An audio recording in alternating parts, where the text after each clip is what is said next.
கூட வருவாரு. ஒரு குருபூசிக்கு இங்கேயே அந்த ஒப்புதல் அவரே பேசியிருக்காரு.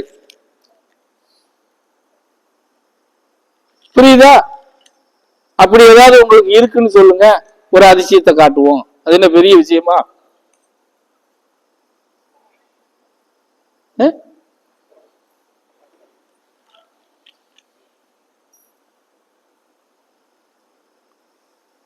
அந்த ஸ்கூல்ல அவரை விரட்டணும்னு சொல்லி கங்கணம் கட்டினவங்க 3 பேரும் அந்த 3வது மாசத்துல இருந்து 6 மாசத்துக்குள்ள 3 பேர் அந்த ஊர்ல இல்ல.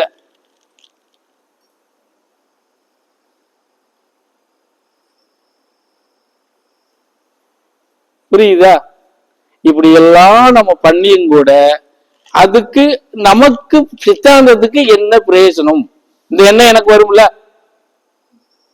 அவர் மறக்காம இருக்காருன்னா அந்த மறக்காம இருக்காருயா. எஸ் சார், நான் உயிர் உள்ள காலத்து வரைக்கும் நான் மறக்க மாட்டேன் சாமின்னு சொல்லிக்கிட்டு இருக்காரு. ஆனா இப்படி எல்லாம் என்னை காப்பாத்தினாருங்கிறத அடுத்து பிரதிபலிக்குதா அவர்கிட்ட இருந்து? இல்ல இல்ல. படுத்தினா உறங்கிடுவ, அடி வாங்குவ, அதெல்லாம் சொல்ல முடியாது. ஒவ்வொரு மாசமும் ஏதாவது சொல்லிட்டு இருக்கிறோம். அப்புறம் என்னத்துக்கு?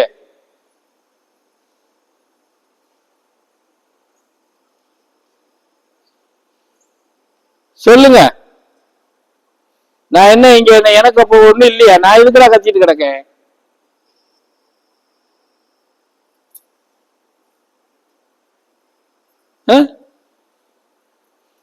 சொல்லுங்க சாமியா, உங்கள்கிட்ட தான் கேட்கிறேன். உங்க எண்ணங்கள் இப்படி இருக்கு இல்லையா? இந்த பரதேசிக்கு அதுல எந்த பிரச்சனையும் இல்லை. பூதமா நிக்கணுமா, நிக்க தயார். கேயா நிக்கணுமா, நிக்க தயாரு. மோகினியா நிக்கணுமா, நிக்க தயாரு. நீ என்ன நினைக்கிறியோ அது மாதிரி இவன் நிக்கிறதுக்கு தயாரு. உங்களுக்கு அதுல என்ன நன்மை பிறக்கும்? அதுல நீங்க என்ன சாதனை புரியுவீங்க? சொல்லுங்க.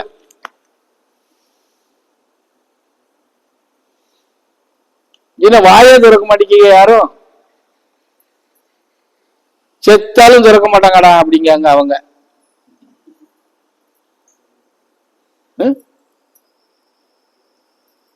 நான் எனக்கு போன இதுல கூட சொல்லி இருக்கிறேன். என்னுடைய பகவான் கணக்கம் வெட்டியார் இந்த பரதேசிக்கு சும்மா விரல் விட்டு எண்ணி 1 2 எல்லாம் கத்து கொடுக்கல, 1000க்கு மேல கத்து கொடுத்திருக்காரு. அதை சுருக்கமா சொல்ல போனா 6 ஆணைக்கு என்ன பலமோ அந்த பலம் இவனுக்கு உண்டு. சும்மா அப்படியெல்லாம் நீங்க எடை போட்டுறாதீங்க. அவ்வளவு பலத்தை மூட்டை கட்டி இறக்கி வச்சிருக்கிறாரு. ஆனா அதை வினயம் பண்றதுக்கு, வியாபாரம் பண்றதுக்கு தான் இவனுக்கு இடம் இல்லை. இதாவது ஒரு பகுதி சொல்ல போனா, இந்த பகுதியில பிறந்து கிட்டத்தட்ட ஒரு 30 வயசு வரைக்கும் இந்த ஏரியாவிலேயே சுத்தி மண்ணெலி போட்டுவேன் இல்லையா? ஒண்ணு இல்லைன்னா ஒண்ணு யாராவது ஒருத்தர் சப்போர்ட்டுக்கு வருவாங்க. ஆனா வேலூர்ல 14 வருஷம் 500 ரூபாய் பாக்கெட்ல வச்சிருந்தா கேட்டா கொடுக்கல அப்படின்னு சொன்னா பிளேடு வச்சு அறுத்து விட்டுட்டு எடுத்துட்டு போயிடுவான். அந்த ஏரியாவில் போய் உட்கார்ந்துருந்தோம் தெரியுமா? உட்கார வச்சாரு சாமி, இங்க நீ உட்காரணும்டான்னு சொல்லி உட்கார வச்சு அத்தனை பிரச்சனைக்கும் முற்றுப்புள்ளி வச்சு அதெல்லாம் காணாம ஆக்கிட்டு தான் நான் இங்க வந்தேன். இங்க வந்த வேலை உனக்கு முடிஞ்சு வச்சு அடுத்த இடத்துக்கு போன்னு சொல்லிருந்தனால. ஆனா இங்க எப்படி இருக்கீங்க சொல்லுங்க பாப்போம். நாங்களா சொல்ல முடியுமா? இதெல்லாம் நன்மை அடைஞ்சவங்க நீங்க பேசணும். இது போல ஒரு ஜீவன் நமக்கு கிடைச்சிருக்குன்னா நாம எவ்வளவு பக்குவமா இதை பாதுகாத்து நிக்க வச்சு இங்க இருந்து எதையெல்லாம் நம்ம கைப்பற்ற முடியுமோ அதெல்லாம் நம்ம கைப்பற்றணுங்கிற எண்ணம் யாருக்கு? உங்களுக்குள்ள வரணும்.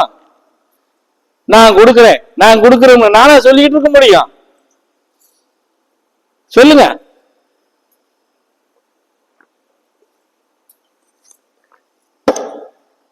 இங்கேயும் கூட நடந்துச்சு. இவனோட மோதனவன் இன்னைக்கு கிடையாது தெரியுமா? இந்த அம்மா தான் உட்காந்துக்கிட்டு இருந்துச்சு. நீங்களாம் நாசமா போயிருவீங்க மண்ணை வரைச்சி வச்சுட்டு போனாங்க. மறு வருஷம் அதே நாள் அதே மாசம் காணாம போயிட்டாங்க. புரியுதா?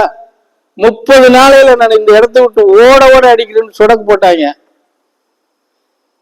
29வது நாள் இல்ல. புரியுதா? நான் யாருக்கிட்டையும் போய் நிக்கவும் மாட்டேன், சண்டையும் போட மாட்டேன்.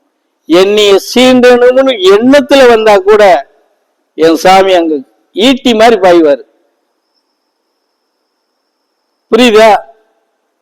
இவனுக்கு ஒரு சின்ன இது வருதுன்னா நான் யார்கிட்டையும் போய் என்ன எதுக்கு திட்டினு கூட கேட்க மாட்டேன். ஆனா அவரு அப்ப எவ்வளவு பலம் கொடுத்து எவ்வளவு வச்சு நடமாட வைக்கணும்னு நினைச்சா அவர் அவ்வளவு இதில் இருப்பாரு. புரியுதா? இதெல்லாம் இருக்கு. ஆனா அத வரப்பத்துக்கு வரப்பத்தி கையில வச்சுக்கிறது தெரியாம நீங்க எல்லாம் என்ன பாட்டு பாடினாலும் எதுவும் வெளிப்படுத்துறது இல்ல, எதுவும் அனுசரிச்சு பயணம் பண்றதும் கிடையாது. உங்கால மடக்கு நீ பின்னாடி போக போக அடி உரமா வந்து விழுகும். பக்கத்துல இருந்தாலும் லேசா விழுகும். நீ தள்ளி உட்காந்துட்டா இப்ப காலை மடக்குன்னு சொல்லலைன்னா அடி விழுந்திருக்கும். ஏன்னா அவ காலு படுமேன்னு பார்த்தேன்.